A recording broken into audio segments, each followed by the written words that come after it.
তো গাইস আজকে অর্থাৎ 20/4/2025 খড়গপুর বন বিভাগ ও ঝাড়গ্রাম বন বিভাগ এই দুই বন বিভাগ মিলে মোট 170 থেকে 180টার মতন হাতি আছে। তো এই 170 থেকে 180টার মতন হাতির অবস্থান আপনাদেরকে জানাচ্ছি, সবাই একটু অনুগ্রহ করে শুনবেন। তো প্রথমে খড়গপুর বন বিভাগের হাতির অবস্থান জানাচ্ছি। খড়গপুর বন বিভাগে মোট 160 থেকে 165টির মতন হাতি আছে। সেই হাতিগুলোর অবস্থান বলছি। চাঁদাবিলা রেঞ্জের খাস জঙ্গল 11তে 27 থেকে 28টি হাতি আছে। তেলিয়াতে 2টি হাতি আছে। তপবনে 20 থেকে 21টি হাতি আছে।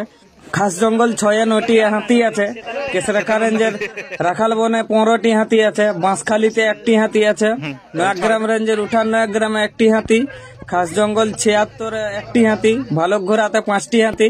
খাস জঙ্গল 110-এ 2টি হাতি। খাস জঙ্গল 53-তে 1টি হাতি। এরপর কলাইকুণ্ডা রেঞ্জের বলছি। তেতলা হরিণা চাটিতে 3টি হাতি। শঙ্করবনিতে 75টি হাতি। বান্দাতে 1টি হাতি।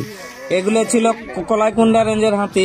তো খড়গপুর বন বিভাগে মোট 160 থেকে 165টি হাতি অবস্থান করেছে। সেই হাতিগুলো কোন রেঞ্জে কতগুলো আছে সেটা আপনাদেরকে বলছি। চাঁদাবিলা রেঞ্জে 58 থেকে 60টি হাতি। কেশরেখা রেঞ্জে 16টি হাতি। নয়াগ্রাম রেঞ্জে 10টি হাতি। কলাইকুণ্ডা রেঞ্জে 79টি হাতি। খড়গপুর বন বিভাগের মধ্যে যেসব এলাকাগুলোর নাম বললাম সেই সব এলাকার নিকটবর্তী এলাকাবাসী সবাই সতর্ক এবং সাবধানে থাকবেন, জঙ্গলে যাবেন না।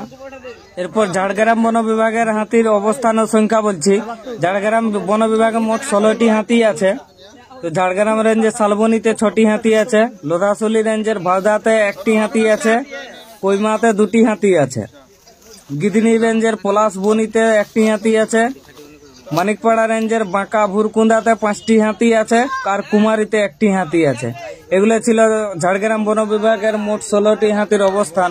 তো যেসব এলাকার নাম বললাম সেসব এলাকার সকল এলাকাবাসী সতর্ক এবং সাবধানে থাকবেন, জঙ্গলে যাবেন না।